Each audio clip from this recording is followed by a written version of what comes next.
which is one of many threats. We have malware, we have ransomware, we have viruses, we have rootkits, we have all sorts of things that can go after your system. And if you get hacked, if you're a company that gets hacked once, it's pretty much impossible for you ever to get cybersecurity insurance again, ever. How they're attacking, how that attack framework works, and the different type of hacker tools that are being used, and what gangs actually use them.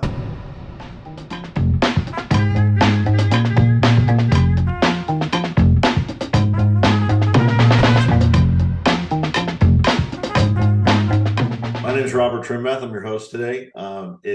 These sessions are kind of fun. I've been doing a vlog called In the Queue for, I don't know, better of 5 years, and we decided to, in our partnership with Alignable, transition it to be a kind of a live interactive forum for members to come and ask questions. We have topics for each of these that we're going to go through and talk about, but if you got questions that are outside of the topic that you've been have questions about or concerns about, and you want to know anything, we're happy to answer those too. So it's kind of an open forum. I'm not going to be doing a PowerPoint today, which is what I usually do. We're actually going to be talking about some different things that a lot of people don't know. This is based more around education. So we're going to be talking about our topics today are really going to be about the differences between what most people use, which is antivirus platforms, and what a true cybersecurity platform looks like. And we're going to actually take you behind the scenes. We're going to go into our SIEM platform, and we're going to go into our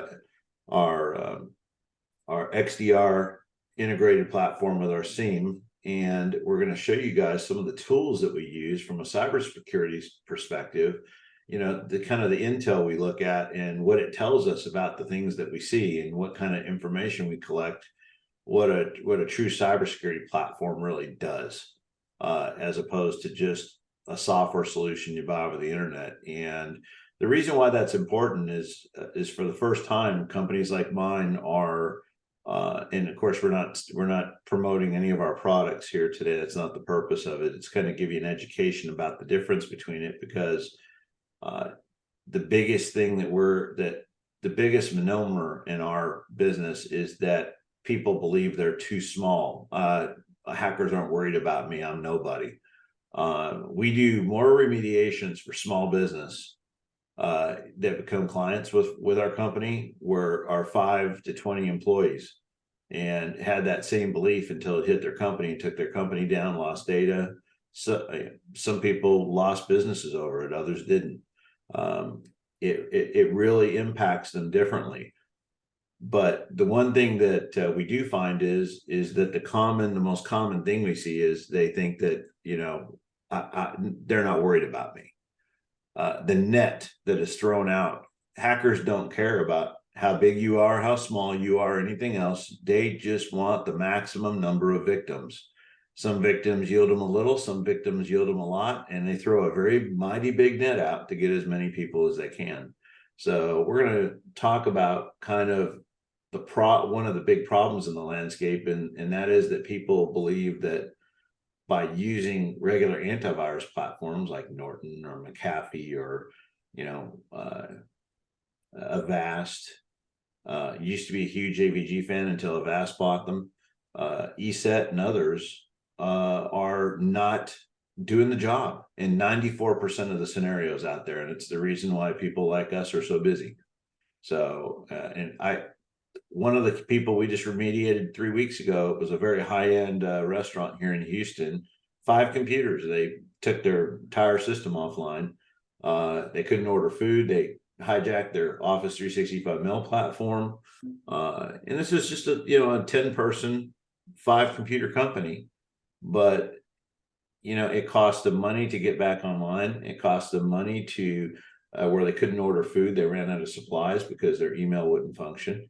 And he thought he was protected because he was using McAfee, and he simply got infected because his wife, who works for the business, downloaded a infected loan amortization chart in an Excel form, as an Excel file that was infected. A free file. It was harmless enough, but downloaded a payload and got the hacker into the computer. And next thing you know, they're into their Office 365 and starting to affect their business. We got people coming in. So I'm just generally kind of talking about some of the things we're seeing. And before we get started today, and I'll share out my screen, and we're going to be actually taking you kind of behind the scenes and showing you some of the tools that we use as cybersecurity experts and the amount of data that we get. And I think you're going to find usually when we do these kind of demos with clients, it's very revealing. A lot of them don't understand really the degree of sophistication we have to look inside of events to see things that are happening. And we're going to actually go in a live environment today and show you some things. I got permission from the client to show off, just to go into one of his servers and talk about a couple of scenarios we're seeing and some things that they're dealing with. And we don't manage their IT. We assist them. We consult with them. They have their own on-site IT people, but we provide them information so they can act and be able to do it. So we kind of supplement their on-site IT people. So we kind of work in different roles depending on how people want to work with us. We've got about a few of you in here. We're going to wait a little bit longer. It's 2:00. I'm going to give people another, I'm going to say 5 minutes before we deep dive into it. Are any of you in this field of cybersecurity or managing IT in itself? I am. I'm a consultant, and I've worked for a lot of the major Fortune 5s. I've Okay. worked for Microsoft. I've worked for Disney. I've worked for smaller companies, and I will tell you that smaller companies are more vulnerable than the Yep. large companies. Because large companies, they've already been exposed years ago, right? Early on, they've taken hits with executives' machines and stuff like that because they've always been a target. So they build out. And the other thing is, a lot of people think everything is point. So, like, my laptop is all that matters in the world. So, if I can keep that safe, I'm safe. Yeah. And it's end to end. If you're connected to the internet, you better make sure that you have something that's watching your front door, firewalls, and other things. I worked for CA, and they had several products, probably like your products, that actually interrogated websites. So if somebody goes to a website and there's any hostile code on there, whether it's JavaScript or .NET, it would be able to tell you, hey, stay away from this site. Yeah. And we have a lot of, things that you see all the time when you click on a site that's bad, it'll tell you.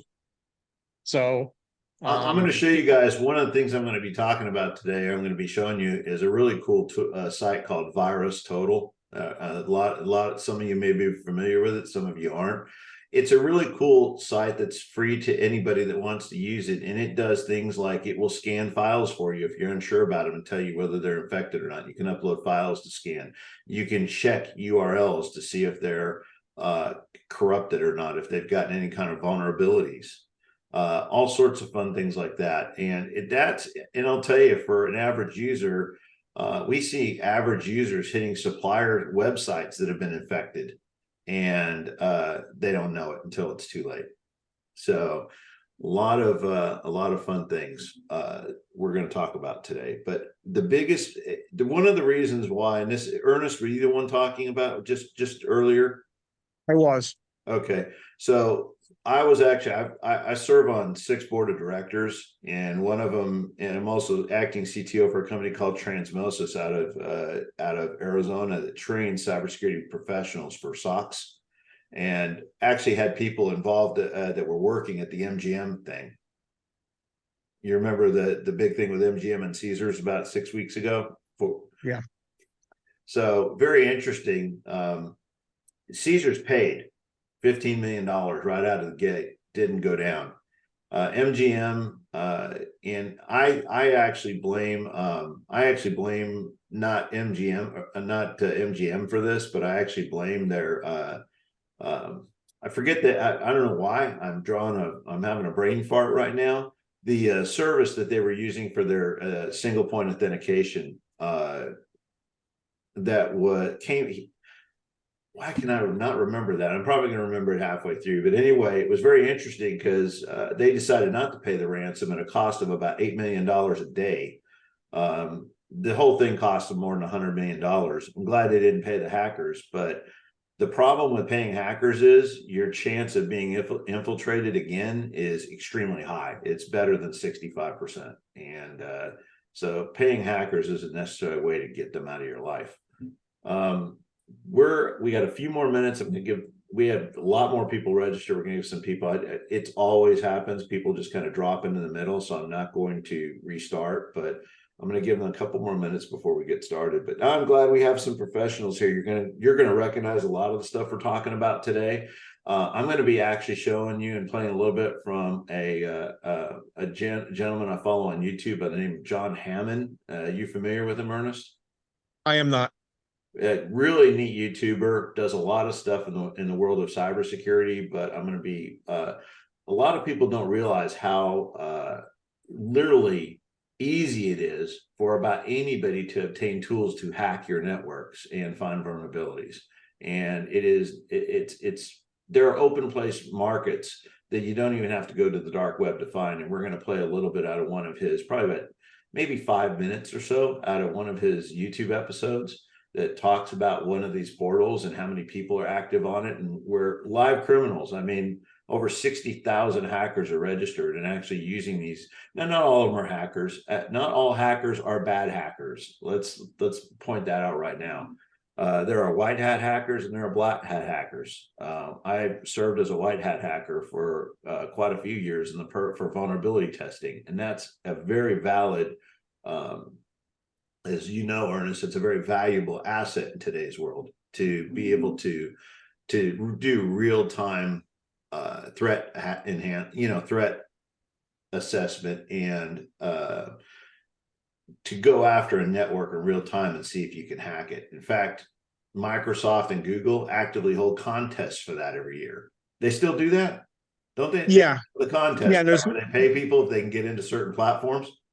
Well, actually that, and then there's ethical hacking, right? Yeah. And you know, having been involved in a lot of the executive level activities, ethical hacks are actually required so that you can get insurance for your business.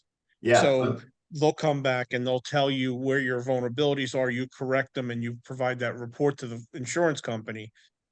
And what we're actually going to be showing you guys an open source tool that's actually one of the best SIEMs on the market. And SIEM stands for, if I remember correctly, it's security. Oh God, I can't remember. Hold on. Security something and event monitoring. I think it's integrity and event monitoring. We have so many acronyms in our business. It's crazy. We're like in the IT, we are the king of acronyms. We have an acronym for everything. All right. So we've got a few more people. What were you saying? I'm sorry. I was just going to say, and a lot of them are, you know, you have the same acronym and it's used for different things. It could be a networking acronym, and then it's used for server side, and then it's used for security. I mean, they're not the same acronym. Absolutely. Absolutely.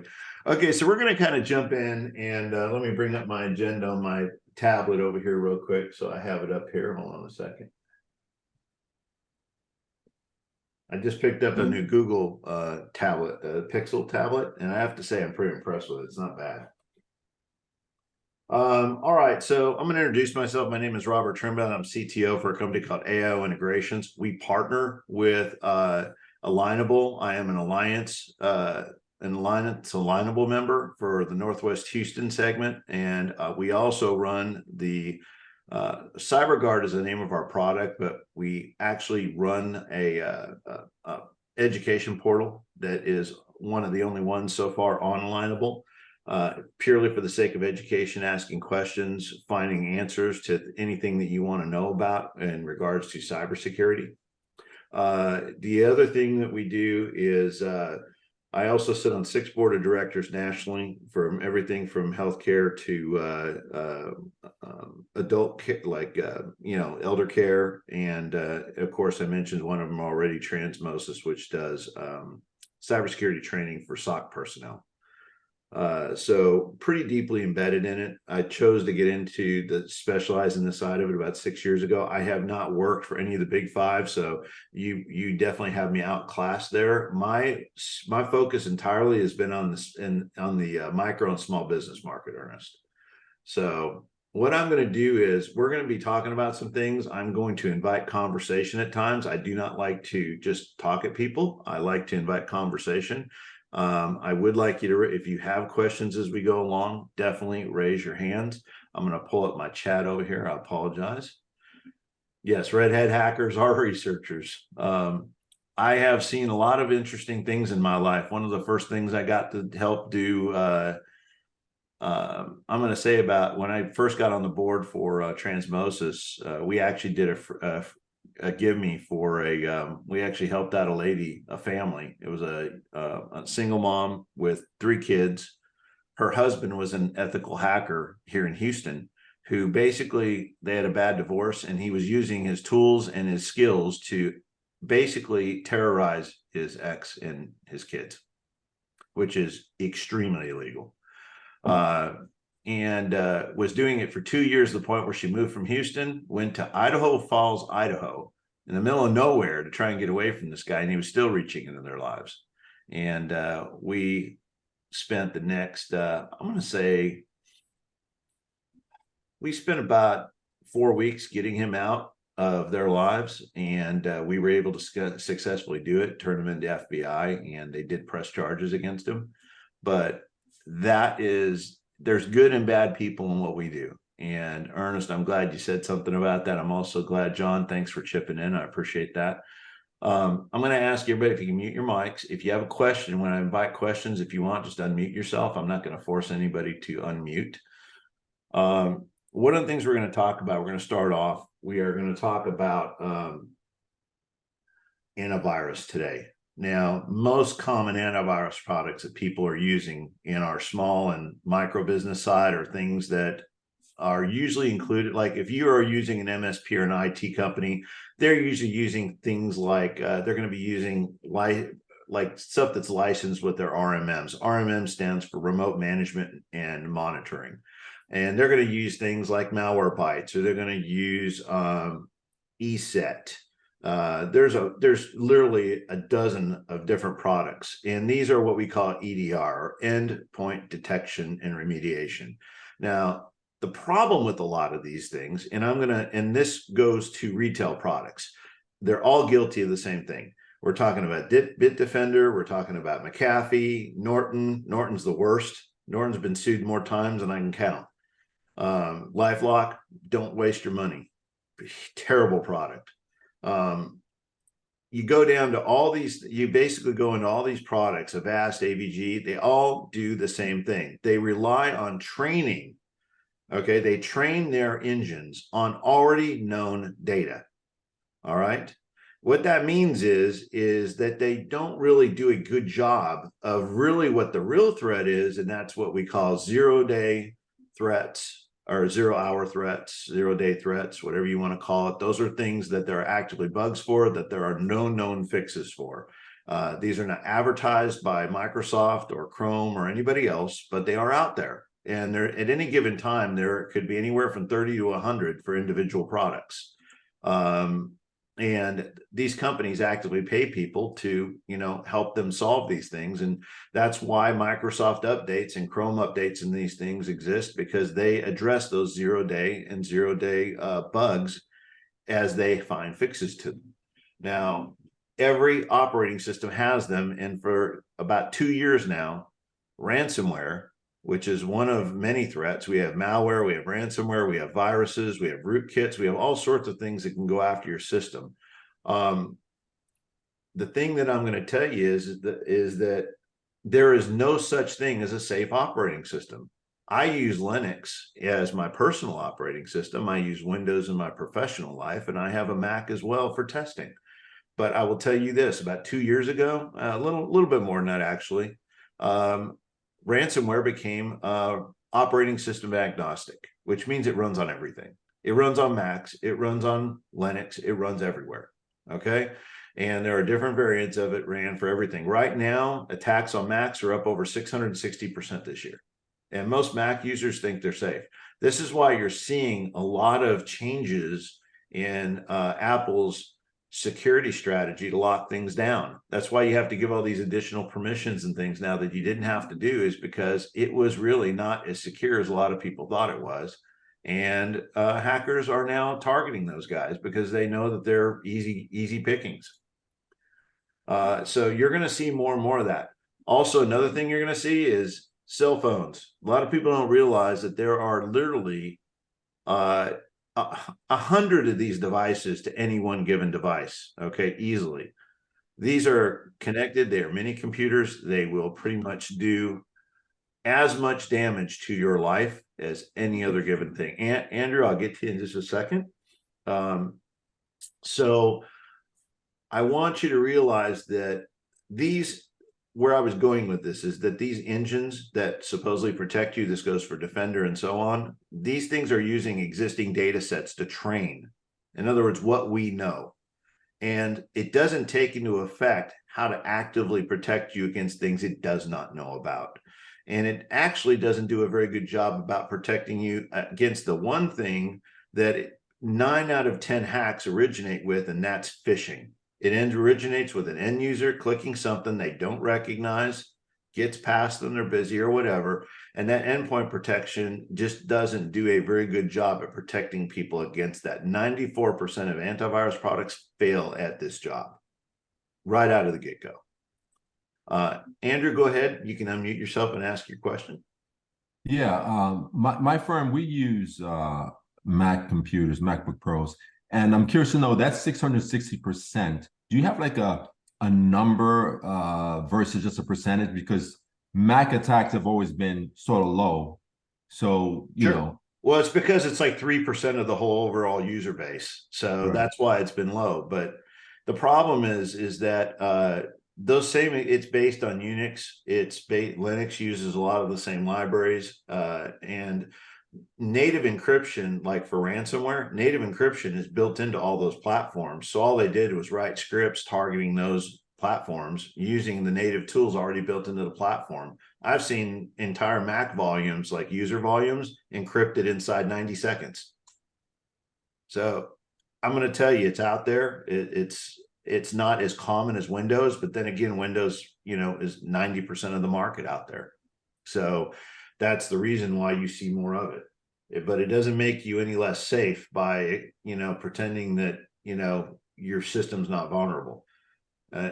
Anyway, I hope that answers your question. I would be happy to try and guide you to some numbers. Andrew, do me a favor and private message me through chat your email address, and I will share with you some resources for that. Okay. Okay. Thank you. No problem. So if it doesn't work, let's kind of demystify cybersecurity. There's a lot of pieces of cybersecurity. Okay. Yes, we use software. We use different types of software. Most of the software we use involves AI at the endpoint. And there's a reason for that. Okay. Let me go ahead and share out my screen real quick. And I'm going to share with you a few things as we go across here.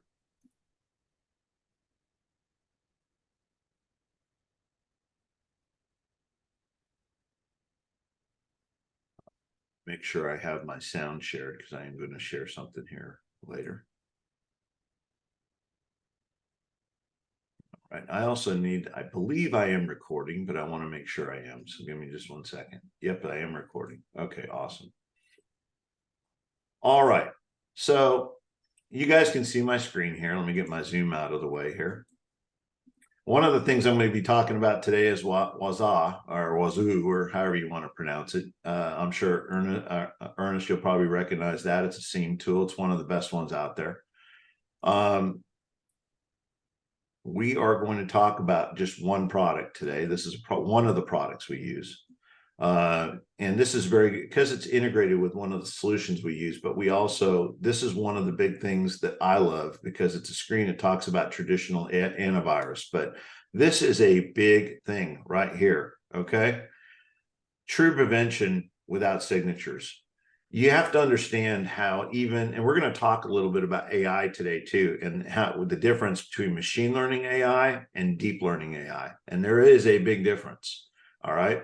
So you have to understand that antivirus products learn from data sets. That's why you have to get updates to your definitions all the time. So it really doesn't deal with the unknown. It's more about protection against the known. All right. Doesn't help you when you run across some of the more vital threats and the more modern threats that are coming out and variants of the known stuff. It just doesn't really actively protect you against the variants. All right. So this right here is huge. Deep Instinct is a product, and this is licensed out by the thousands. So you need to work with somebody like a company like us, who's an MSP that actually uses a product like this as their back end. Cynet's another one of them we use in volume for larger clients. And they both use versions of AI. And the reason why AI is important is because we use AI at the endpoint in two places. We're scanning active memory with AI, and we're scanning the disk actively in AI. And the reason why it's important that those two things are being done is because a lot of viruses or a lot of malware, ransomware does not require a payload to be downloaded. There's scriptless, or what we call headless scripts that can actually run in memory without actually being downloaded, and can then trigger downloads in themselves. So this 99% prevention of unknown threats in less than 20 milliseconds, their detection, their false detection rate is less than 0.1%. This is huge. Having they use deep learning AI to basically in the difference in deep learning and machine learning. And I told you we talk about this for a minute. Machine learning AI learns from data sets. Okay. It actually, let me go ahead and bring this up here. We got another person waiting to come in. You have to teach it by giving it, just like you do with other antivirus, but it uses that to do some predictive learning. In other words, it's a little better at finding variants of known things. All right. So it can look at something and say, okay, that looks like a variant of A. Somebody's twisted it around using the tool set a little differently, but that pattern or that method of attack is similar. So it can isolate that in real time based on that. So it uses that AI, but it has to be updated often and to keep it up to date. Where deep learning AI is more like your brain. It is the type of AI that is used in self-driving cars. It's the same type of AI that is learning. And the whole point behind that, thank you, Andrew, for sending that over. And it actually learns by itself. It's much better at predicting and isolating unknowns in real time. And that's why I wanted to kind of show you, this is an example of a product. So if you're working with an IT company already, you should be having a conversation with them about what are you being used. I want to tell you, the average MSP spends an average of $1 to $1.50 to protect your endpoints. That's it. I don't know about you, but that's not a lot per month. That's their average cost. Okay. And I'm not sharing any deep, dark secret. This information is easily discoverable on the web. But I'm going to tell you right now that, like us as a company, we spend close to 10 times that. And we realize that if we want to keep our customers for a long time, then we have to put security first. So this is something that since we do a lot of CTO counseling with other MSPs and things like that, we are trying and small and micro businesses. It's very important that you ask your IT company, whoever you're using, find out what it is they're using. If you know what they're using and it's one of the ones we mentioned are inadequate, then you need to be seeking out a different type of product. And it isn't just about software. This is the front end. This is the endpoint protection. We're going to be talking about all the other pieces. So in our business, we have a managed cybersecurity product. What that means is, besides this, and I'm going to take you into the back door, by the way, of Deep Instinct, I am going to kind of show you what our analysts look at and show you what this looks like. So give me a second here to find a code real quick.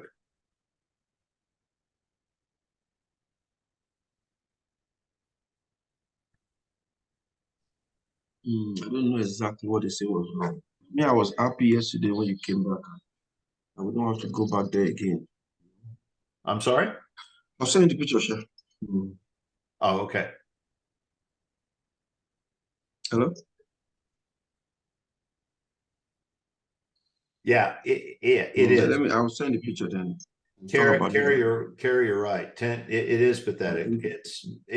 And that's the average MSP. That's because they're using, RMMs that include stuff like Kaseya builds in a lot of things, and they have low cost stuff built in, and it's just basic endpoint detection, and it really doesn't do the job. So in like where I was going with our business, and I don't know why I'm not getting this code. Hold on a minute. Let me go. I'm gonna go pull this up over here and see if I can where am I looking for?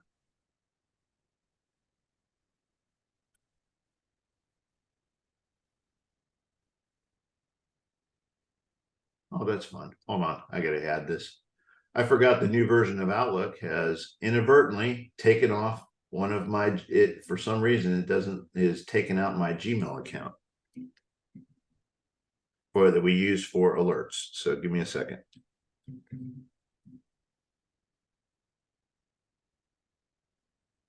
Anybody have any questions while I'm looking at doing this real quick? If you do, just go ahead and unmute yourself and ask.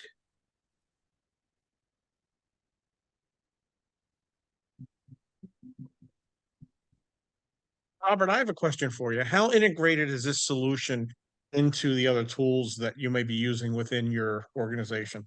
Very integrated, actually. It integrates into our RMM, and it also integrates into Waza, which is our SIEM.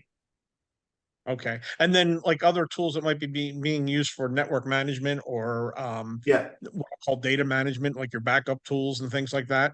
actually our backup is integrated into that as well. So, and I'll kind of show you what it looks like on our side. Okay. I'll Sure. show you what that looks like on a back end here real quick. And go ahead and pull this over here for a second real quick and give this permission. There we go. There we go. That's what I was looking for.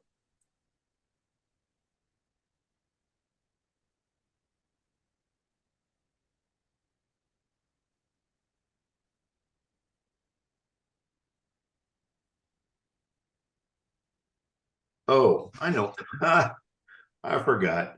I am being silly here. I forgot we switched this to Google Authenticator. Duh. I'm having one of those days. What can I say? I spent my Thanksgiving in a hospital. I drove in 10 hours to go see my parents, and an hour after I got there and had dinner, I got a bowel obstruction, which I've never had one of those before, but that was no fun. Don't ever want to do that again. I spent the whole Thanksgiving holiday in the hospital, which was no fun. All right, so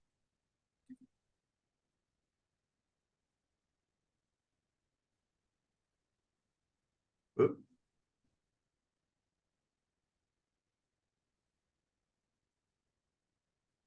There we go.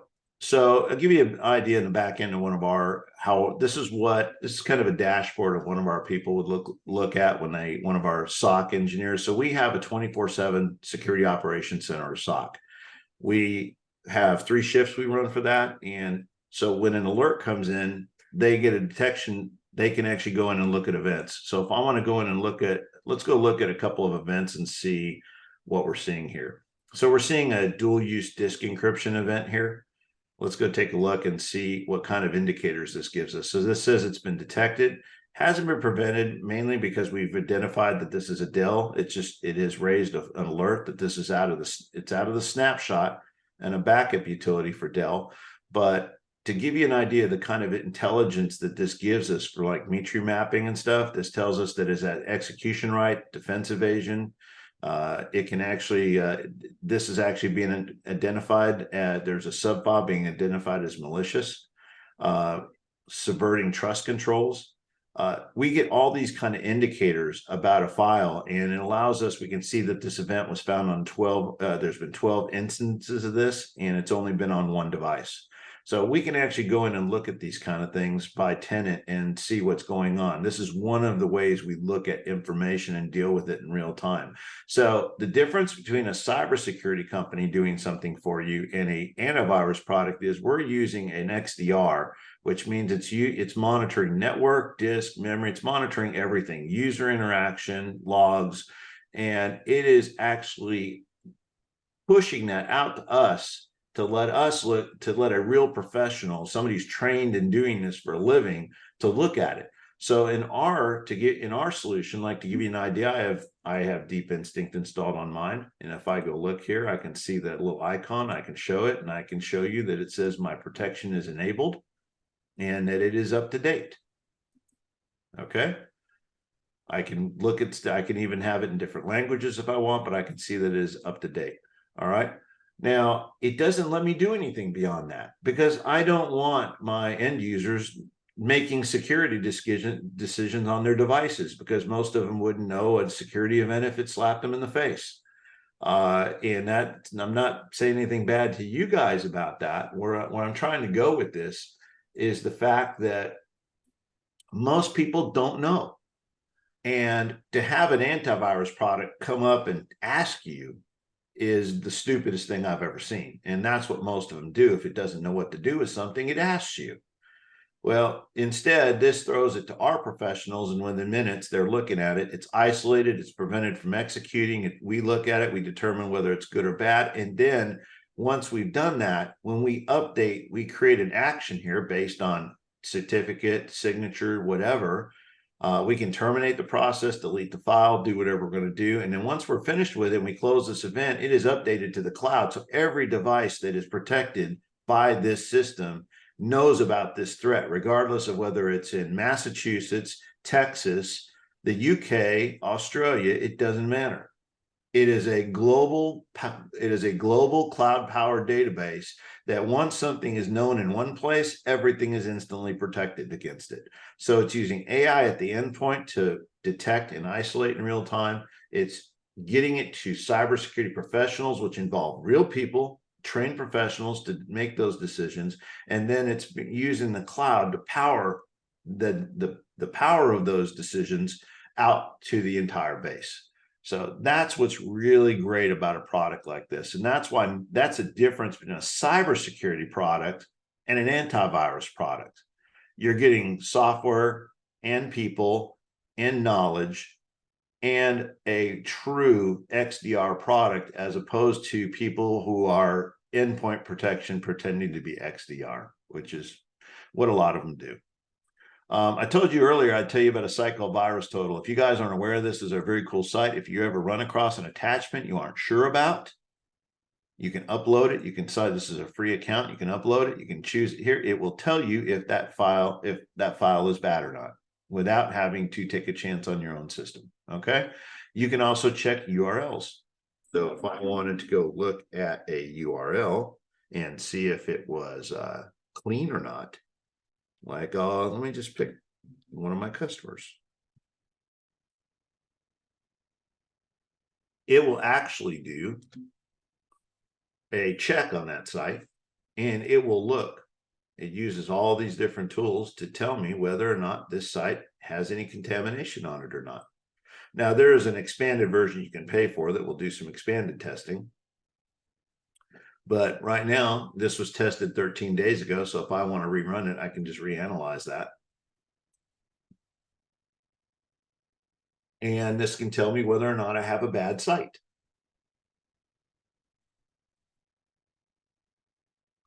Now, a lot of us in the industry know about a site called speedtest.net, which is a site we use to measure bandwidth at places. But there is also a site called, if you don't want to do the .com variant of that. The .com variant of that is actually owned by some bad people, which try to infect your computer with crap. So let's go to speedtest.com and see what it says about that.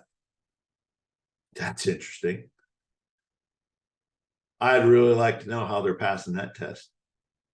Speedtest.com is actually, if you go to it, it will drive a pop-ups and a whole bunch of other things. So this actually makes me question how thorough that is. I expected this to flag up with a bunch of crap, actually.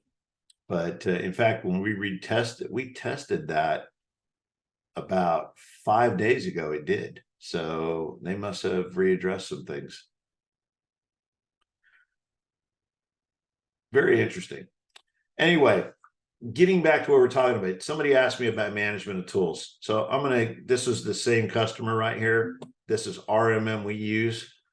You can see here, we're looking at things like this. Let me bring in one that somebody asked, does it integrate with backups? Yes, it does. And let's go to, give me a good, this is a server right here where I can go into, and if I want to go take a look at this server and see what the backups are, this is actually a Hyper-V server.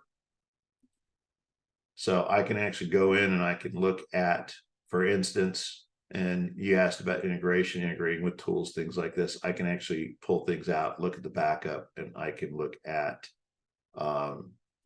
when the last backup was for that host, and I can actually see the VMs and know that these have, when I got a green like this means this has been verified with a boot screen.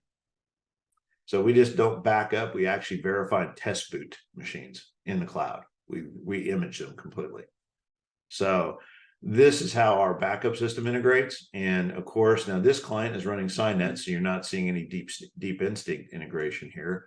But if I was to go into one that does, you would see here that we have deep instinct integration right here. We can see versions and we can click right into those machines from here. So yes, there is a lot of integration with this product. Cynet is another one. There are others. Cisco Umbrella. There's an example of one, and there are many others. The main reason why I'm pointing this out is because the true enterprise product is usually not available to the small and micro business. When I mean small to micro, I'm talking about 100 employees or less. They just don't license that small. So it's very important that you work with MSPs or managed service providers, whoever your IT people are, they really know what they're doing. In other words, they've got experience of working with true XDR product. And by the way, one of the things that they should be providing for you is cybersecurity awareness training. Our company does it. A lot of companies do it. There are companies that do just training and you can purchase it. But awareness training is a huge, huge risk reduction.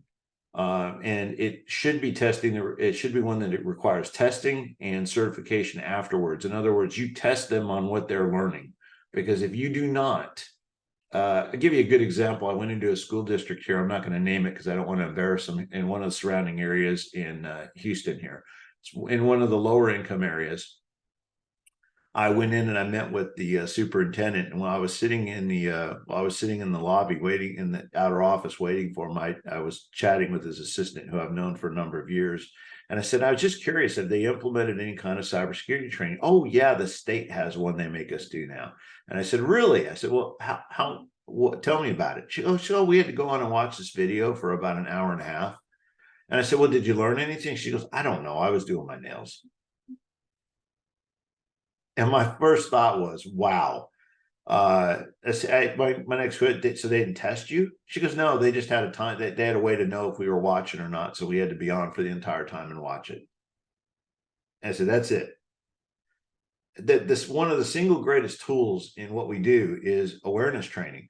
When we combine awareness training with what we're talking about here with proper XDR and cybersecurity protection, you can actually reduce the actual risk reduction goes down to like from 94% risk to 16%.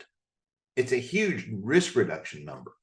And a lot of it is because you're taking your employees and you're arming them with knowledge about how to recognize phishing, how to recognize threats in real time, and what to do if they are not sure. Which, you'd be surprised how many people don't pay attention to that kind of stuff. So let's kind of jump over to one of the things we do in addition to that. So we've talked about XDR. We talked about how that works with the security personnel, like the SOC personnel, and how that is powered by the cloud. Now, this is a product that is open source. If you are a MSP or you are an IT guy, you can, we run our own dedicated server with this product on it. And I have it logged in right over here. We're going to actually show you some information we gave to a client we're helping them deal with. This is a wonderful product. This is a SIEM. Okay. It is a security event. And I'm trying to remember that, you know what? Help. I hate to involve you, but Ernest, help me out here. What does the I stand for? It's security something. It's security something and event monitoring. And I'm having a brain fart. I'm trying to remember what that is as well. I think it might be the incident. So it's not just incident. me doing that, huh? No, I think it's incident. Incident. So yeah, because you need to alert when you find something. Yeah, so it does these kind of things. Now, this platform is really cool. One, it's free. So if you have any kind of serving platform, you can install this. Generally runs really well on Linux. And you can put up a Linux server very easily. It's very low requirements, and just put this up. You can have it installed literally in a couple of hours and start learning it. There are a ton of informational videos on YouTube. The guy I'm going to show you in just a minute, his name is John Hammond, has a ton of information. Has a video showing you exactly how to set it up.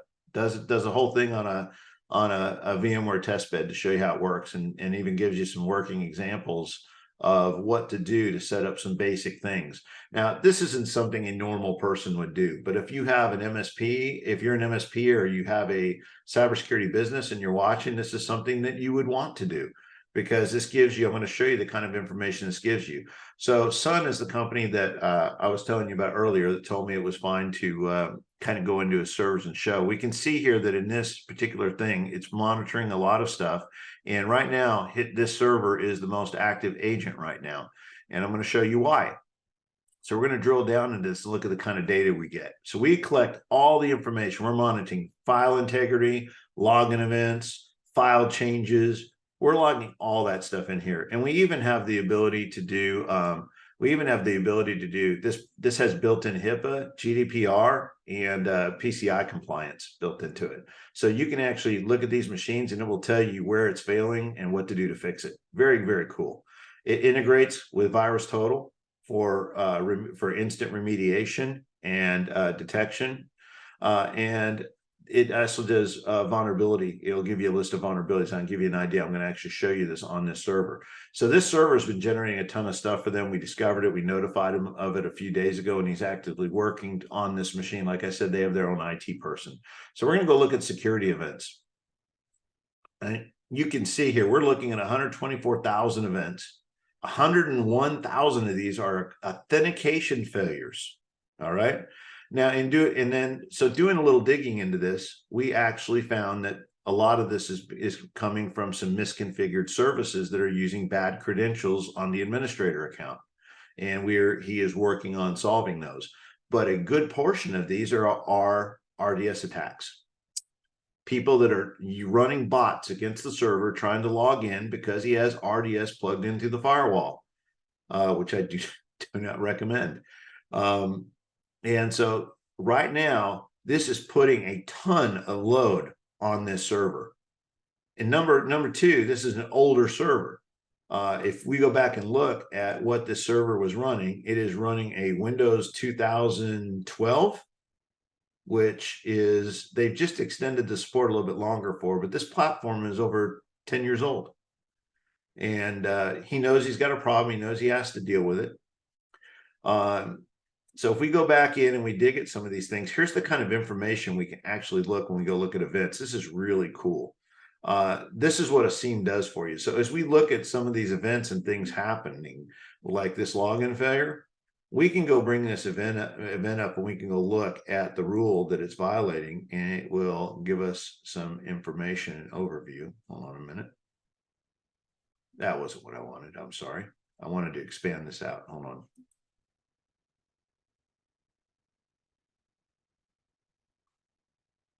Nope, I'm sorry. I'm in the wrong area. That's not what I wanted to show you. Where did I want to go here? We want to go to It's in DC.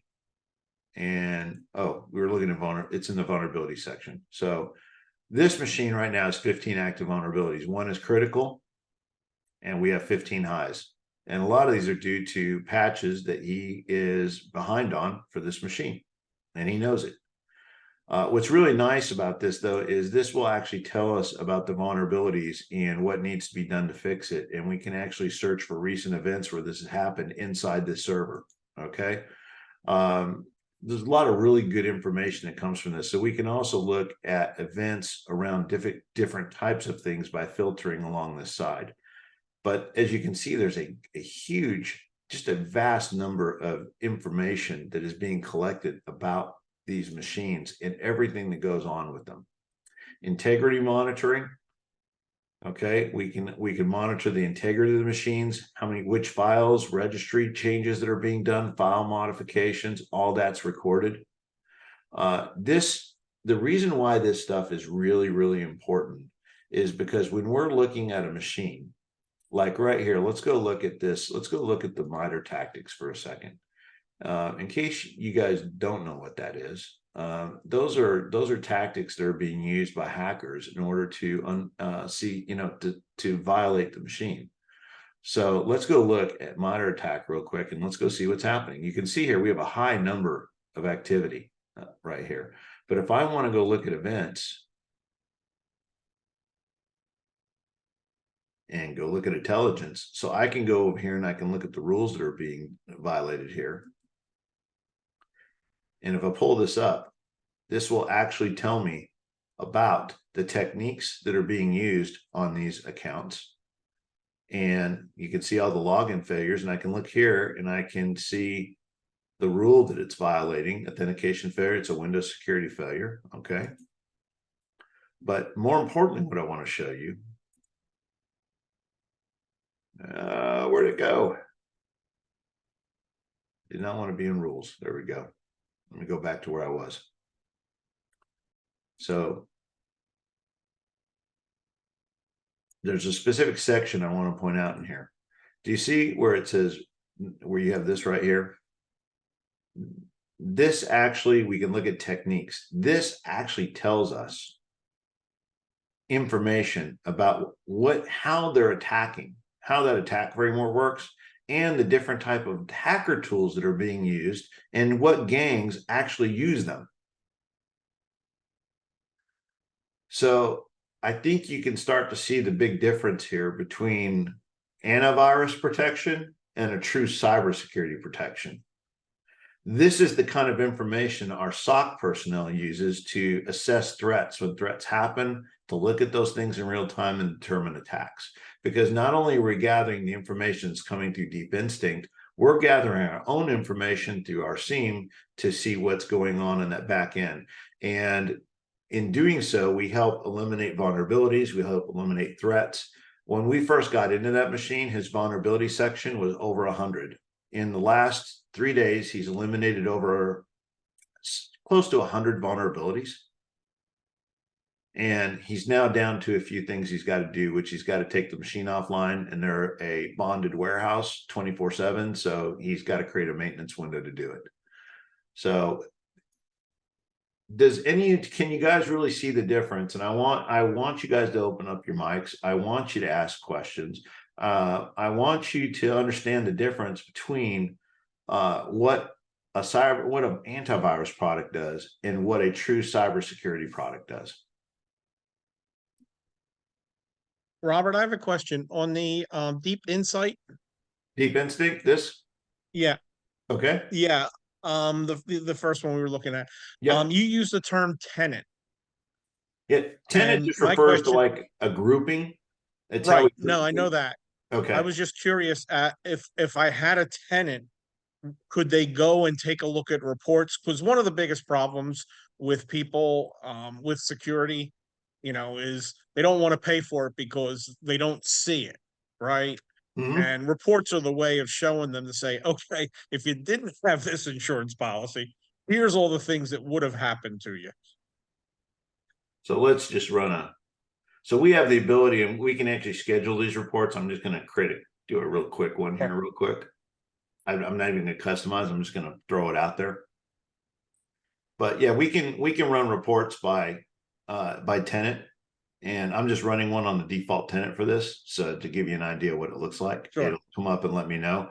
But yeah, it'll generate a PDF. We deliver one of these to our clients every month. And one of the things we're working on now, since we've rolled out Wazaa, is Wazaa has the ability to custom create reports too. In other words, we can track the amount of patches that have been done in an environment during a Sure. certain period of time. We can track vulnerabilities that have been patched. We're actually working on building a custom executive report for our clients. So every month it will just automatically email them a kind of security report of what we protected them against and what we've done. A deliverable to establish value. Is that what you're talking about? Exactly, right. Because I mean, that's the real reason people don't go for cybersecurity is because it's like an insurance policy, and their attitude is, oh well, I don't need it until I have a problem. I'm And going of to tell you course, right that's too now late. that you know what I tell people is if they knew the real facts that 86% of small businesses that get hit by a cyber event, I mean it's like a ransomware event, have a significant loss of income or go out of business. And I mean significant loss. I'm talking about to the point of it being business breaking. Oh yeah, And the problem is that they don't know how to properly back up their data. Number one, they think that backing it up to a hard drive or a thumb drive is adequate, or one drive is a backup. And boy, we talked about that last week. And last week, one of the things we covered was what the real threat landscape is. And the new figures that have come out show that by the year 2027, they believe that the actual worldwide impact of basically cybercrime is going to be $7 trillion. Trillion. You heard that number right. yeah, yeah. Well, It's staggering. it is, and like I've worked for the big guys, and in my last consulting, I was working for a startup which was about 30 people, and I helped them transition to AWS, the cloud. They were on AWS, but it was very vulnerable. So we moved to more of a cloud-based, more of a the utility computing, right? So on demand, it would do what it needed to do. You went into like a desktop as a service system where everything was cloud based. We moved the code to the cloud, and we had some tools, Datadog and stuff like that was interrogating the code. But when I had them turn on the security hub for AWS, my God, you saw everything. And what people don't realize is, depending on how much bandwidth you have, in your office and whatnot, if these attackers are trying to hit you, they're just going to bring your office to a crawl Oh, because they know exactly. they can. Well, Right. it's like the server we just looked at. My thing I told him about this, that it isn't that it's hitting and failing. That's good that they're failing. But the problem is it's drawing so many resources on the server that it's actually taking up 60% of the server bandwidth to deal with the illegitimate calls. Exactly. Yeah. And one that of the impacts things, the whole company. yeah. And one of the things that we did was one of the things that was showing up was these brute force attacks, right? And they really start to consume, and they were coming from areas of the regions of the world that we don't serve. So we shut all that down, right? I mean, why let IPs come in from around the world if you're not serving them? They're not your customers. I'm going to Right. show you guys this. Promise you, I'd show you this. This is John Hammond. I follow this guy. I love him. Free cybersecurity education, ethical hacking is a joy to watch. I would go to YouTube, subscribe to this guy's channel. He does some really good stuff. He's really enjoyable to watch. And he will, if you're interested in learning more about, I will tell you, when you first start to dig into some of this stuff and you really aren't aware of how bad it is, I could tell you can lose some sleep at night. A lot of people do. I've been doing it for so long. It really doesn't bother me anymore because I know it's just a fact of life. As you know, carjackers are a fact of life.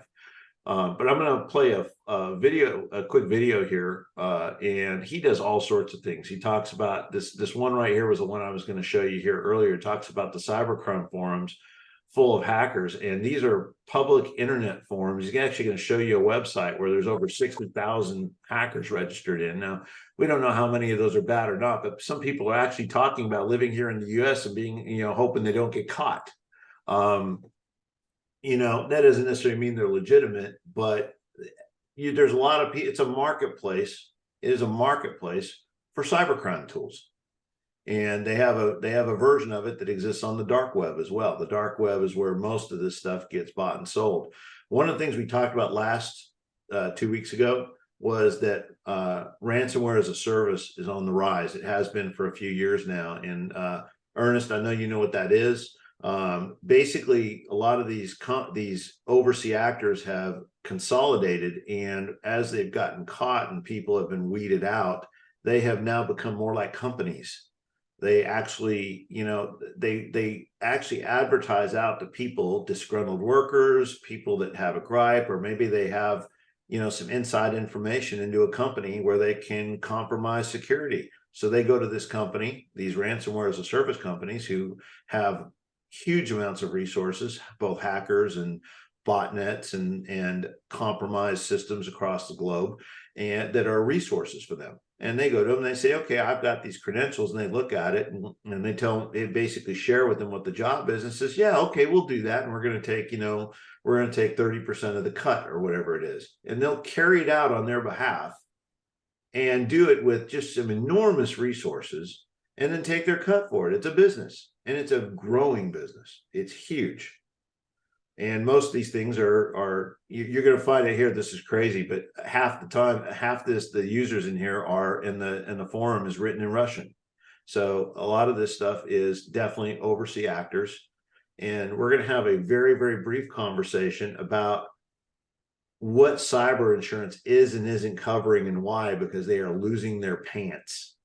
And you know what I'm talking about, Ernest, right? Yes, I do. They are losing their pants, and they stopping the bleeding. They are doing everything. They're in the business to sell insurance, not pay out claims. So, and right now, for the past few years, all they've been doing is paying out claims like crazy. So they're really trying to cut the bleeding.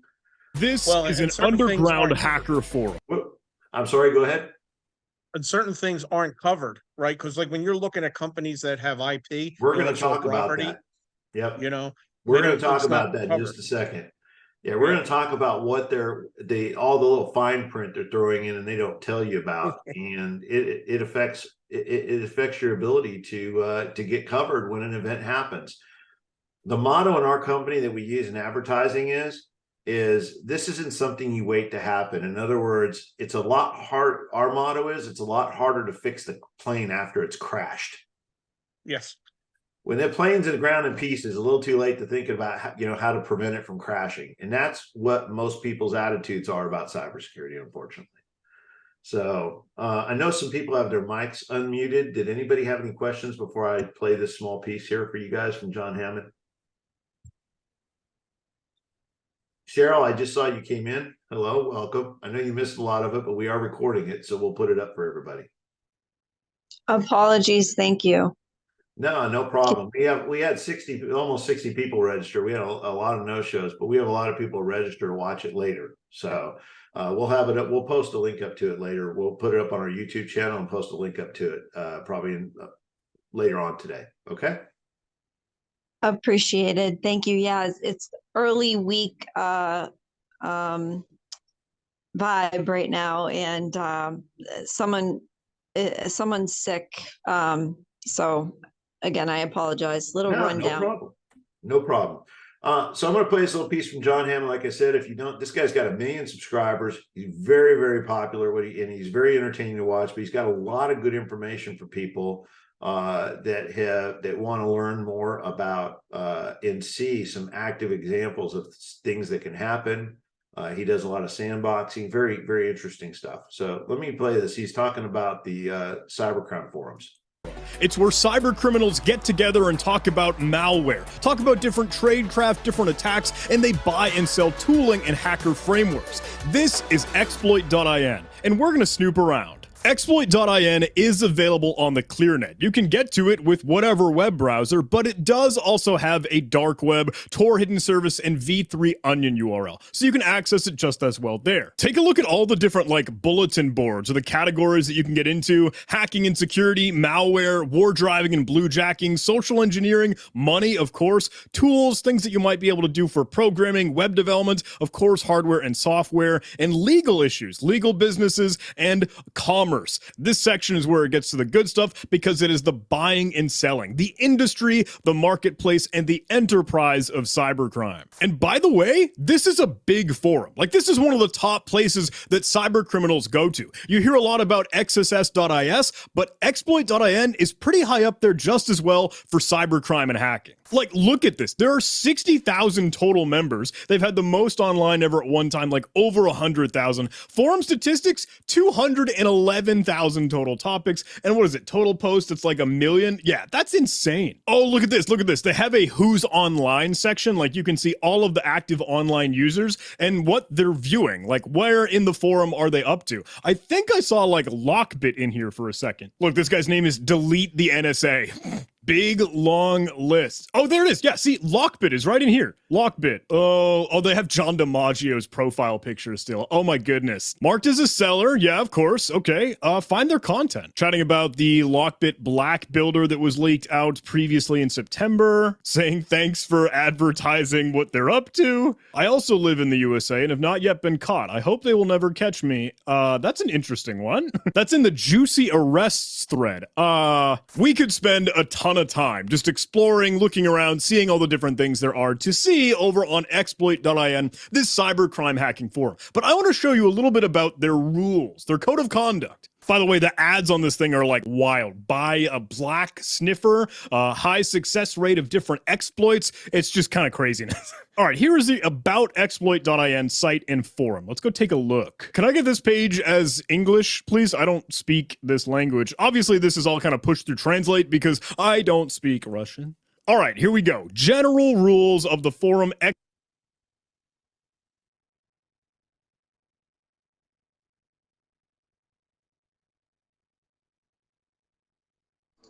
You're muted. I'm sorry. Thank you. I had self-muted over here. I have a mute on my mic. So thank you. I wanted to state something because one of the things we talked about earlier is state sponsors. Okay. State sponsors are huge right now. And one of the big exemptions in cybersecurity insurance is if your breach was in any way affiliated with a state actor or a state actor. What that means is they're not going to pay. And the reason is because that is considered an act of terrorism and not coverable.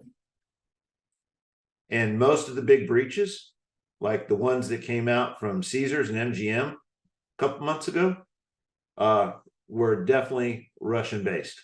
So insurance companies definitely not paying out on those. MGM had to suffer over $100 million in losses. And I know that because I know some of the people that work there and dealt with that. And actually, remember I told you I wouldn't remember the name of the authentication service? Okta. It was not MGM that was hacked. It was Okta. They got in through Okta. And so they got in through a third-party service. And I can guarantee you there will be some third-party lawsuits going on over that. So very interesting. And it was very interesting in the fact that the CEO of Okta came out when this was discovered, came out on, I think it was it was MSNBC Business, I think, and basically said that, nope, it's not us. They never got in through us, that they don't have any access to our systems, and made this big public statement. Well, the group responsible for the hack actually came out on Reddit less than 24 hours later, which is very, and Ernest, you know what I'm talking about on this. It is very rare for a group to come out on Reddit and make a public statement about something like this, about an active hack. But they actually came out and said that, nope, we got into your stuff and we own you. And if you don't, if you keep going down this road, we're going to punish you for it. And in the end game, they used Okta to obtain access to over 100 virtual machine servers. So it was pretty bad. Ernest, I saw you're unmuted. Did you have something to add there? No, I was just going to say, you know, the really challenging thing around that is I worked for CA, and I don't know if you remember the I Love You virus. Oh yeah. Well, CA was the first company to be able to fix that virus problem. And then everyone started accusing them of writing the virus. And it wasn't that. It was apparently someone in Asia had written a virus as part of their master's program. And their partner didn't know what it was, and they ran it, and it just went around the world. Yeah. But, you know, that's the other problem with being in the security zone is if you fix it too quick, they blame you for creating it. Yeah, you know, we won't really know until it really pans out. But like the depth of like the SolarWinds hack that happened in 2020, right after the right around the election time, and all that stuff was going on. SolarWinds is a huge provider, a SaaS provider to companies like us, MSPs, and they provide systems that allow us to manage other computer systems. They got infiltrated, and they do a lot of government work. They got infiltrated in such a way that allowed them to get into all the clients, not just the MSPs, but the MSPs clients. So the impact, which they tried to downplay, was very little, actually ended up being thousands of machines. And right now they're actually testifying in congressional oversight for what happened. So there are consequences in our business for not doing our job well, some pretty bad ones now.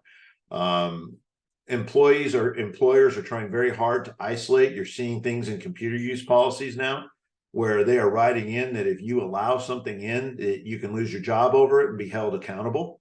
That is starting to show up in computer use policies. And if you get hacked, if you're a company that gets hacked once, it's pretty much impossible for you ever to get cybersecurity insurance again, ever.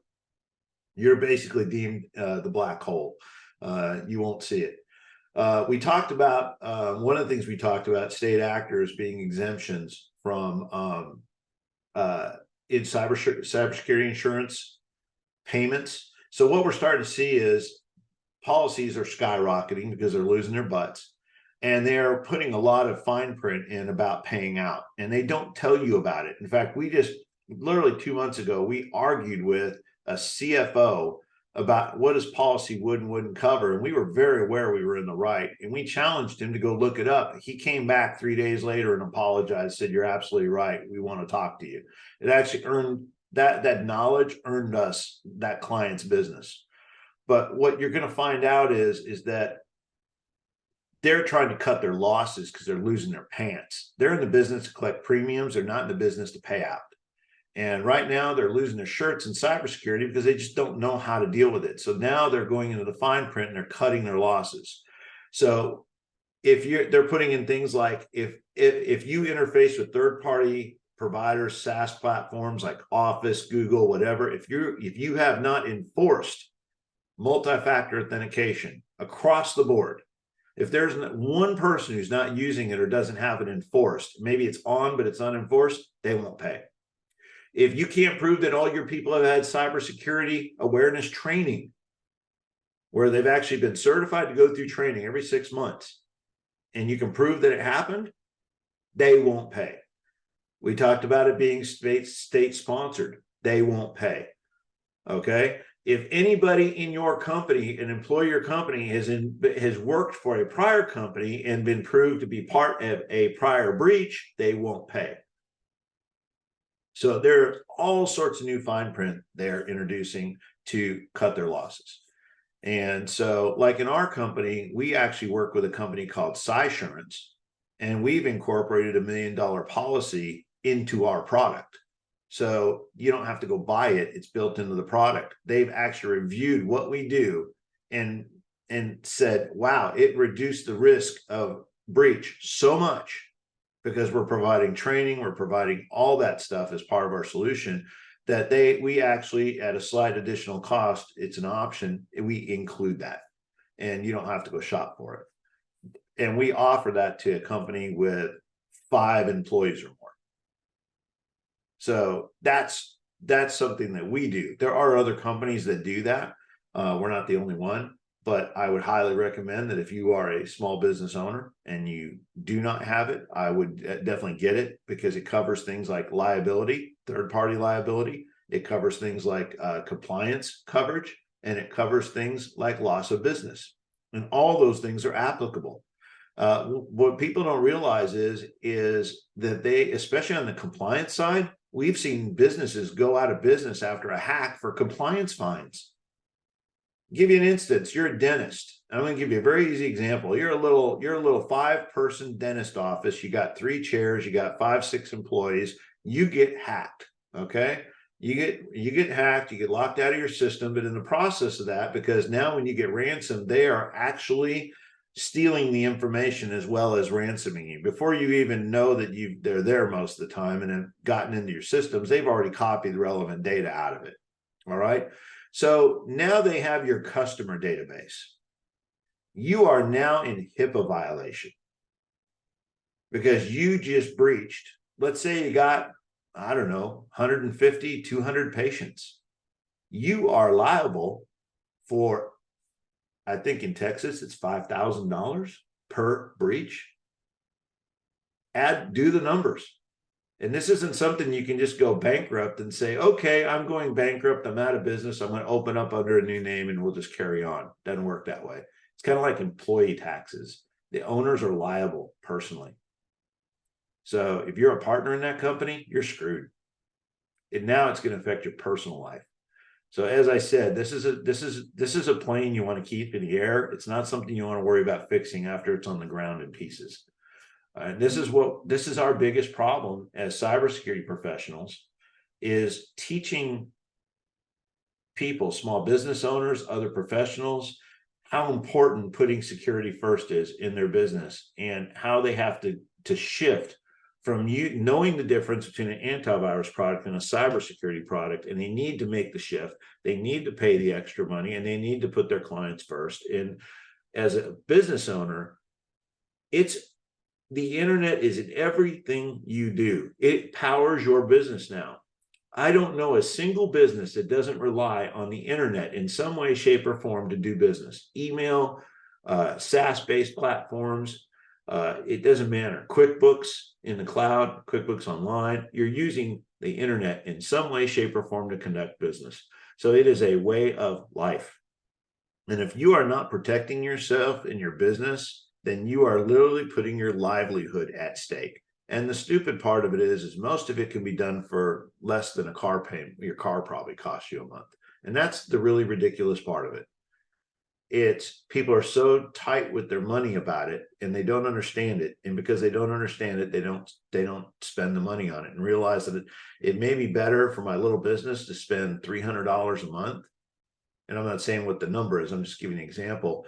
They would rather save that $300 a month than take a risk, but don't understand that the risk is their entire business and fines that could actually impact them personally. The compliance side is huge right now. And I know Ernest being in some of the big 5 companies, how big is compliance, Ernest? Compliance is everywhere. Yeah. And the big thing about compliance now is that they want to see reports, and they're even looking in the enterprise world, in the Fortune 5 world, you usually have to have a third party come in. Yep. And complete the audit. You can do one yourself and say to your insurance company, yeah, well, everything looks good here, but they want to see an external audit, whether it's the ethical hack, or whether it's accessibility for the website, or whether it's any kind of the tools that I've been more using. At the enterprise level, we used a product called Web Scout, and Web Scout would interrogate your web pages and your server from the outside to see what vulnerabilities might be in any of the HTML or any other code. And then on the inside, they would use tools like Fortify and a couple others to go in and look for any null pointers and things like that in code, because there again, the hackers know about that. And then in addition to that, to keep the hackers out, you really need to look at who you're letting in, access control lists, and things. So it's like, having a store. If you let's say you had a jewelry store, you're not going to let anybody come in the door, right? You want to know who's coming in that door because they're just going to steal your jewelry. And that's the way you have to look at your business. If you don't want people coming in that you don't want in your systems, right? I mean, you want your systems usable for your legitimate customers and for your employees, Yep. but for the nefarious actors. And in fact, one of the organizations that I worked for, the FBI was actually active in one of our offices, so that when we had things, whether it was AI, machine learning, that pointed out anomalies, right? We're not even saying we've got hard evidence. We're just saying we have an anomaly now on behavior. And then you would take a look at that to see if they were bad actors. And then you would find, as the scores started going around and you started running more tools, that you did have a nefarious group, a consortium, and some of them look legitimate, right? They're legit. They look like legitimate companies, and they're stealing resources from you. And this is where that's where SIEMs come in, because the SIEMs are the devices or the systems that are responsible for collecting that information for the analysis. Right. But a lot of people don't realize too is it's mandatory now that if you have a breach, you have what is it, 72 hours? I think you have to report a breach within the to the FBI. Not just a breach, but a breach and any known vulnerability. Yeah. So if you have code, I mean, if you're a software vendor or you are like a Microsoft, an Apple or something like that, if it becomes discovered that you have, a ping of death or something else, you need to, say, hey, we've got this vulnerability. We're working on solving it. And I can't remember the name of the company. There's a company that's out there, and they're usually out ahead of all of the vendors. And they'll say they found the vulnerability and they report it to the vendor, so the vendor can report it. There's several. Yeah. But right. So we were involved. We did a remediation. I was talking about this restaurant. This is a high-end restaurant over in City Center, which is a nice area of Houston. And one of the it was at the point where we actually got in. So after they downloaded a payload, they actually loaded TeamViewer, and we're using TeamViewer to get in behind the scenes, which I thought was they loaded a legitimate program to get access. Right. And which is really common, so they can, hide it. These people didn't have any kind of protection, any real protection at all. So there really wasn't a need. But when we got in there, we actually happened to catch them while we were remediating the machines. We actually caught the hacker. We were actually in the process, had to boot him out. We had to take the machine offline because we caught him in the system trying to copy data.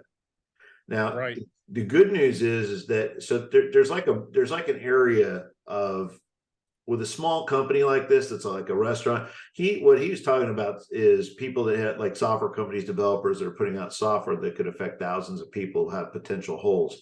What I'm talking about is like if you're a business, a small business, and you get hacked, or there's kind of there's a line that has to be crossed in order to consider it an actual crime. Something we have to show that something's actually been stolen or removed from the network. In this particular case, the worst thing they did was hijack their email. They hadn't gotten to the point where they had copied data, locked them out of anything, and we were able to just go in and remove the connectors, clean the machines, and get them out. So that it now becomes kind of a thing. Well, do we or don't we report them? Do we need to?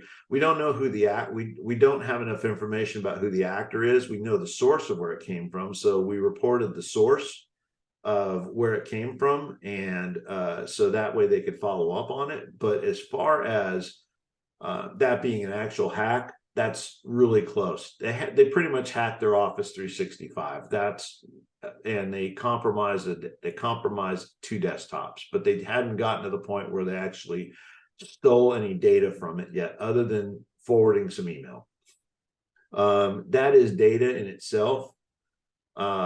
But where it comes to where I guess for the FBI, at least what we've been told, and I may be wrong on this, so I'm going to admit that's what we've used as a rule, is if we see where somebody has actually been ransomed, in other words, an actor has identified themselves, ransomed a system, we have actionable intel about who the actor is and how they got in. We actually have something to report.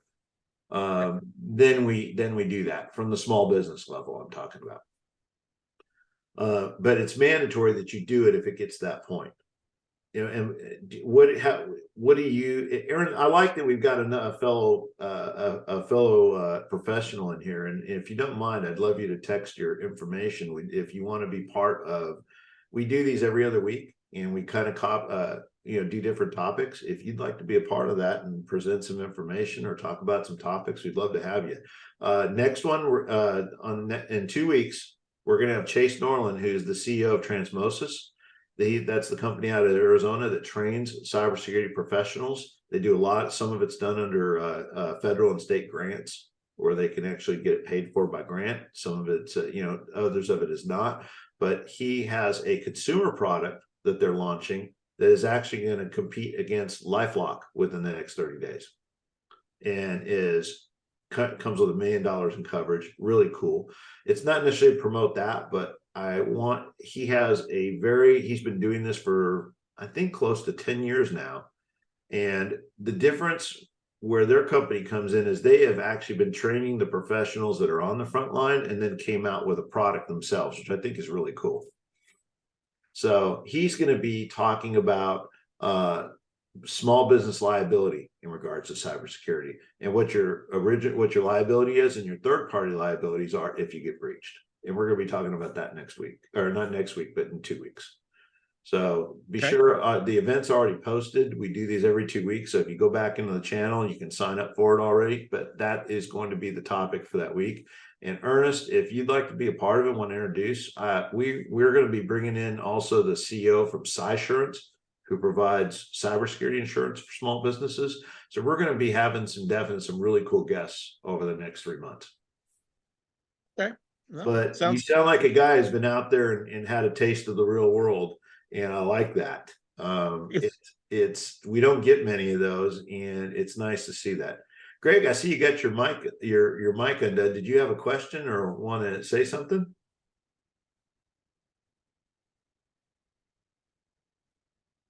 Okay.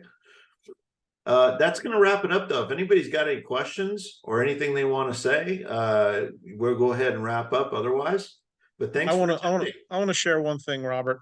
Sure. I don't know how many people are actually businesses on this call, but the one thing you need to do if you are a business and you're trying to secure your business is come up with a security strategy. Yes. And it's not just a matter of these products are really nice, okay? And they will protect what they can protect, but they can't protect you from outside penetrations.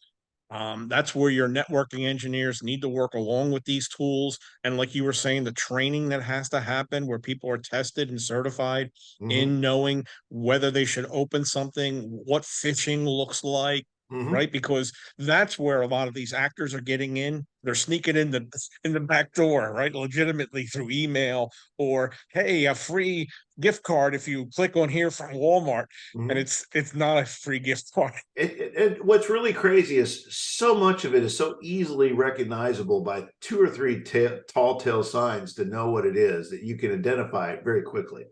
But companies like KnowBe4, excellent companies that do what I consider to be real-time training. They actually phish their customer base. It integrates with Active Directory, and it actually actively phishes, the employees.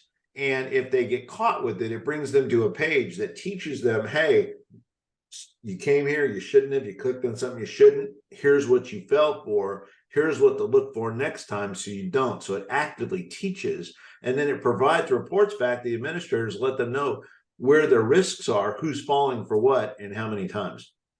Right. Which is really cool, because identifying your risky people in your you've been to these conferences. When you go to these conferences, the FBI and the vendors, and you got FBI and Homeland up there, the one big thing that nobody can fix is the end user. The end users are how everything is getting in, almost everything. If you look at the Microsoft hack that happened, you look at SolarWinds, you look at what happened with Okta and MGM, that all came in through people. Right. And it is the hardest thing in the world to control. And you know what you know, you've been there, you've heard them talk about, this is a problem we'll never be able to fix. JH, what is the most important thing a personal user should do to protect their PC? One, educate yourself. On phishing, educate yourself on what threats look like, and have a tool like we talked about today that if you're not sure, you can test. That's very important. There are several of them. We just talked about one. And use a good product, something that is like we talked about. If you're a small, you said personal. The website that is going to be launching with Chase Norland, his company, I'll let him talk about it when we're on next week. That is a personal product. The reason why personal and business are very different is because the FTC, there are very different rules that govern personal individuals versus businesses. And it changes what we can and cannot cover and do, and what we can exercise in a home PC versus a business PC. And a lot of that has to do with privacy laws. So, especially in states like California. So I will answer that question for you, JH, if you will send me your, put on your email address here, please, for me. I will send you a link to a couple of products that I consider to be products that would, give you good personal protection. Okay. Thank you, sir. By the way, any of you that want to download a copy of today's chat, if you don't know how to do that, that's very easy to do under your chat thing in there for the meeting chat. There's some little dots there. You can click on them and it will copy the chat. It'll actually download a copy of the chat as a text file. It's right at the bottom under more, I believe. And it says save chat, and it will save that entire chat string. So if there's anybody you want to get, I'm also going to put my email address in here. So if any of you want it and have any questions afterwards, you're welcome to use it. Go ahead and give that to you now. Thanks for coming. And Ernest, thanks for being a really active part of today. It was really nice to have a cohort. No, I get it. And there's so much to this. It's really hard for a lot of people to say, oh, I'll just do this and I'm covered. I've been through a lot of security trainings, and you don't even think about it, but years ago, like one of the first security trainings I went to, they had examples of people that were violating computer companies and organizations over the telephone. So the man in the middle attacks, right? Yeah. Where I pick up the phone, I call you and I say, hey, Robert, this is Ernie from Bank of America. How you doing today? I'm calling on behalf of your account. And you either say, I don't have an account, or you say, I do. Well, okay. Well, I just wanted to go over some things. Can you give me the last 4 of your social? And you give me it. And then I call Bank of America. And now I'm starting a conversation between you and Bank of America. And I can gather all the information about your account and everything like that. Right. Oh, yeah. I mean, these are all the things that exist, and they still exist out there.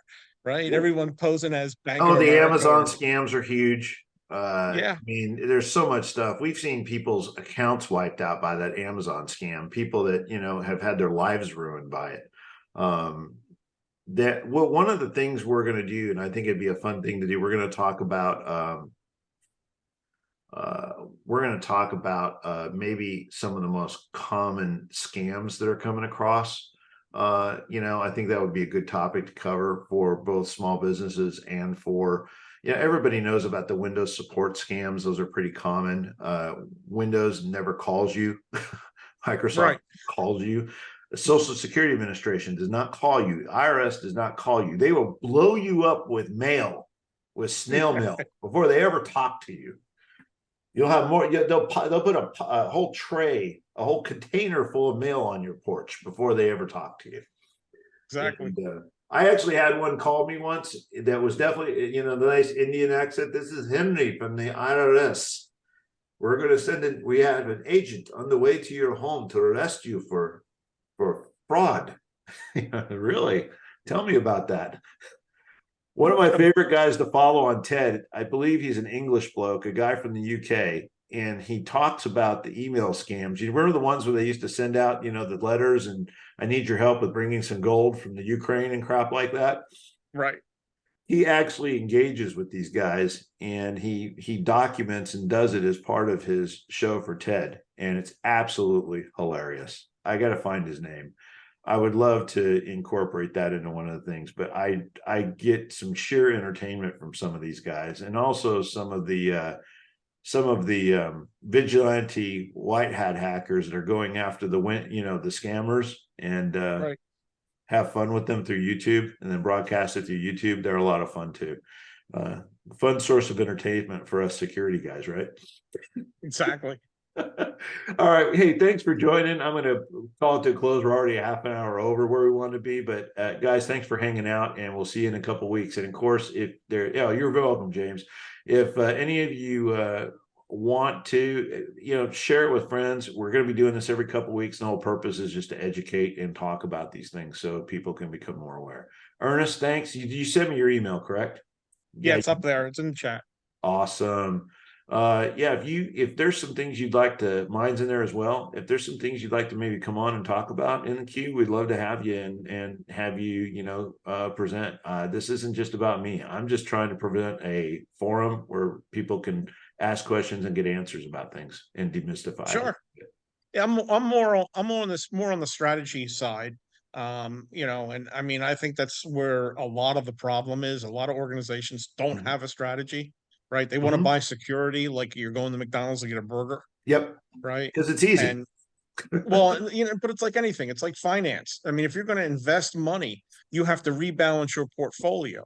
You have to rebalance your security strategy every so often, depending on how things have changed in your organization, what your assets are now.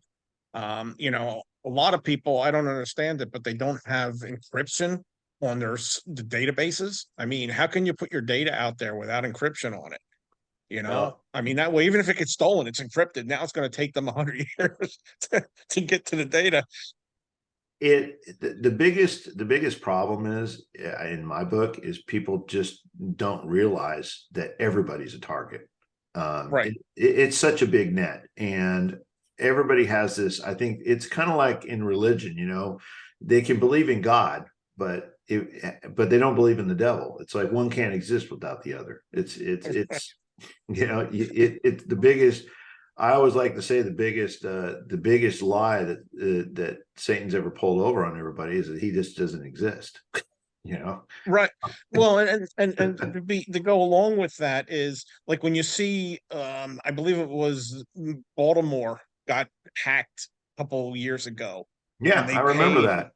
Right, they paid, and I'm saying to myself, how come they didn't have backups? Because I would have just told the guy to go to hell, and I would have restored my backups and figured out what data I was missing.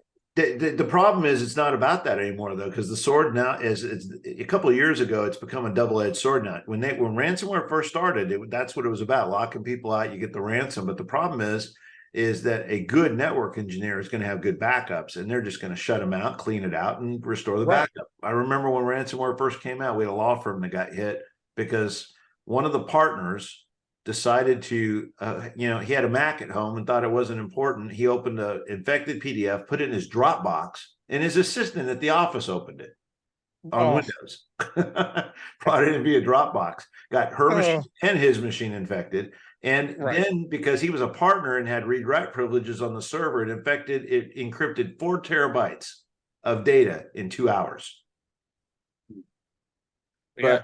So we had to take the whole company offline, take those 2 computers offline, but because the data was encrypted, it pretty much crippled, what the company could do. So we had to go do a full restore on that VM, which took a few hours because of the data size.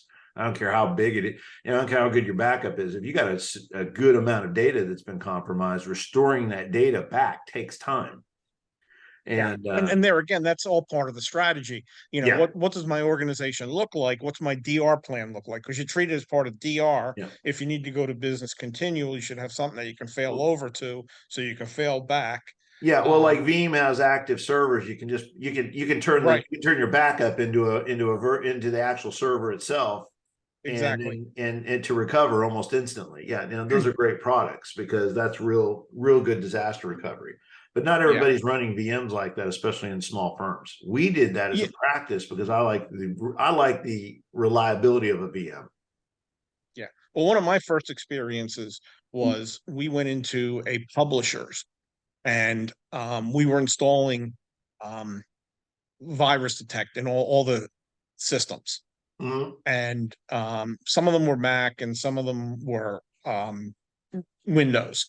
And the real problem was in a lot of the documents that they had embedded macros that had bad bugs in them. Yeah. And it's just bringing everybody's machine to a halt because it's going through. And we found out that the data in the server was just as bad. So we ran the virus and cleanse against that. We could do that in real time so that they didn't have to go offline, but just about everybody's desktop was offline. Yeah. It's cleaning up all the files they had. Yeah, I see we got a new guy that just joined. We're just getting we're just done, but we recorded it, so we'll have it up for you afterwards, okay? We'll have a link posted up online in about a couple hours to the recording, okay? Sorry you got in late. Yeah, we had a lot of people here earlier, but we're just wrapping up now. We're just about finished, but it was a good session.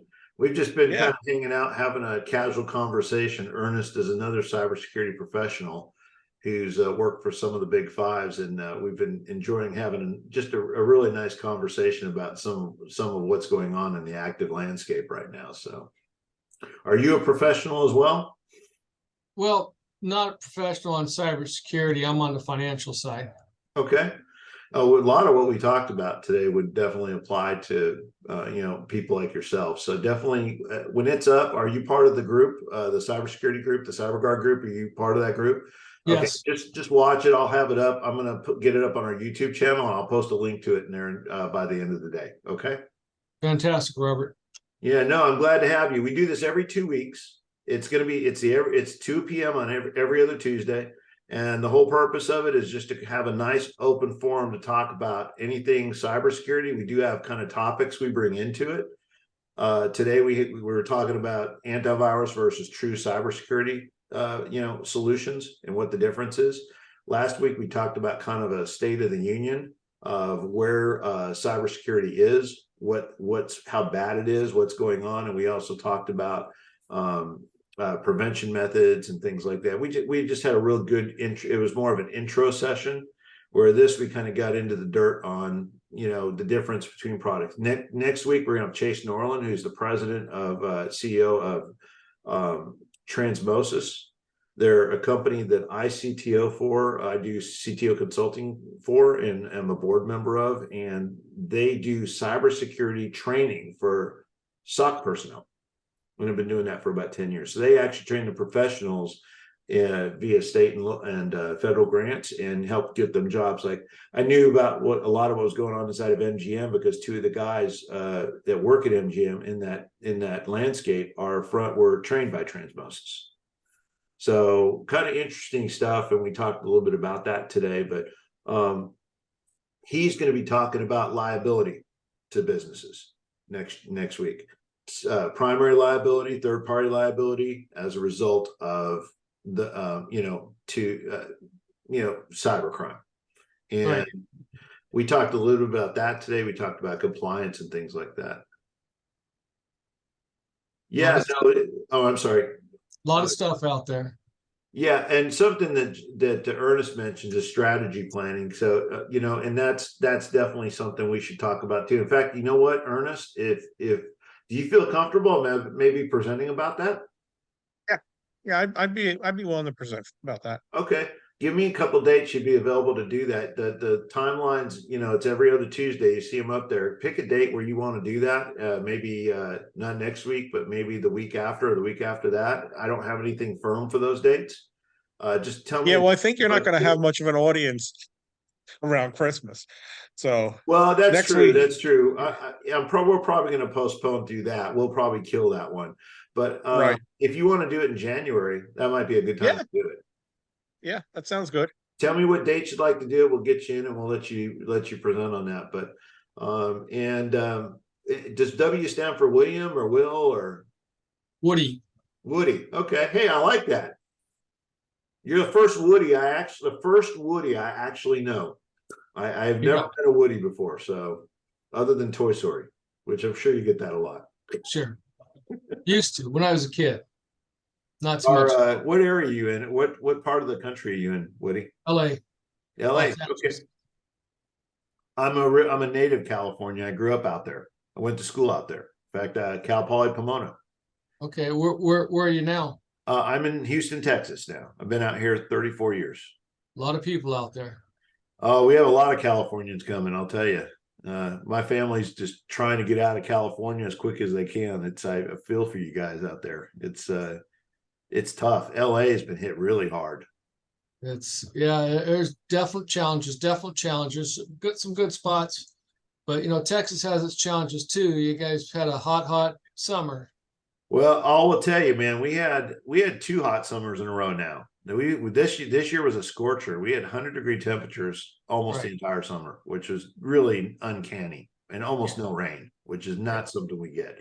Usually we'll get rain here. It'll come in and rain a few inches, like, we'll get a couple inches an hour and just get a ton of rain, and it will make up for that for a while. But we had almost no rain this summer.